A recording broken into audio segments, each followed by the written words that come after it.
हम लोग बात करने वाले हैं सिफाक्लोर टैबलेट्स के बारे में। दोस्तों, सिफाक्लोर एक प्रकार की एंटीबायोटिक होती है और ये टैबलेट, कैप्सूल, सस्पेंशन के फॉर्म में आती है और भी इसके बहुत सारे वेरिएंट्स आते हैं। अभी हम लोग दोस्तों बात करें सिफाक्लोर एंटीबायोटिक्स के बारे में, तो ये एक ब्रॉड स्पेक्ट्रम एंटीबायोटिक होती है जो कि एक सेमी सिंथेटिक सिफेलोस्पोरिन एंटीबायोटिक होती है। तो हमारे आसपास ऐसे बहुत सारी एंटीबायोटिक्स हैं जो ब्रॉड स्पेक्ट्रम है, और जितनी भी ब्रॉड स्पेक्ट्रम एंटीबायोटिक्स होती हैं वो हम कई प्रकार की बीमारियों में एक साथ यूज कर सकते हैं। यानी एक ही टैबलेट को, एक ही कैप्सूल को हम अलग अलग प्रकार की बीमारी में यूज करते हैं। तो सिफाक्लोर टैबलेट्स भी इसी प्रकार की एक मेडिसिन है जो सिफेलोस्पोरिन एंटीबायोटिक है और इसे हम यूज कर सकते हैं as a broad spectrum antibiotic.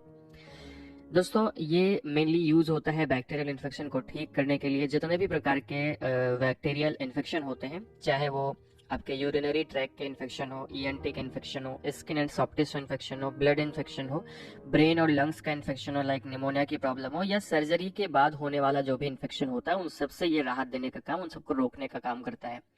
Next slide में दोस्तों हम लोग डिटेल में बात करेंगे कि किन किन प्रॉब्लम में हम इसे यूज कर सकते हैं। तो दोस्तों, इसका जो हम लोग यूज करते हैं वो ओटाइटिस मीडिया यानी कान की प्रॉब्लम में करते हैं।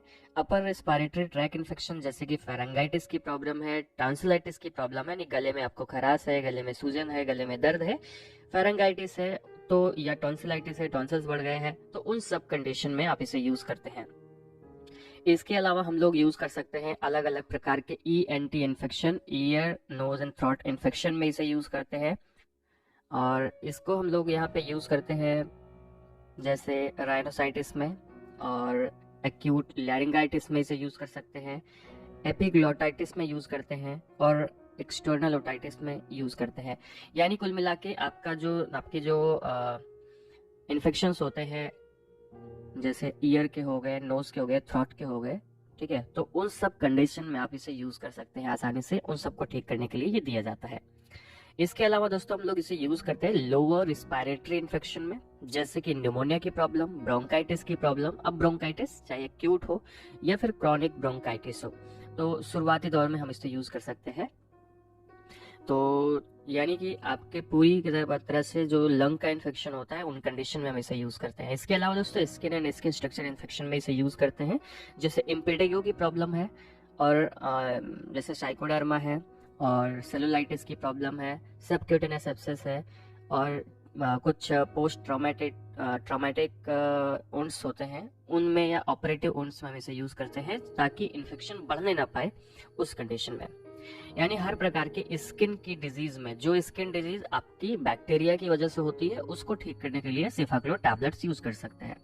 इसके अलावा दोस्तों यूरिनरी ट्रैक इन्फेक्शन में भी इसे यूज करते हैं, जैसे सिस्टिस की प्रॉब्लम है और नेफ्राइटिस की प्रॉब्लम आती है, उन सब कंडीशन में इसे यूज करते हैं। यूरेथ्राइटिस में भी इसे यूज करते हैं, यानी यूरेथ्रा की जो समस्या होती है उसमें भी इसे यूज कर सकते हैं। यानी हर प्रकार का जो बैक्टीरियल इन्फेक्शन है तो उसमें हम इसे यूज करते हैं, क्योंकि एक ब्रॉड स्पेक्ट्रम एंटीबायोटिक होता है।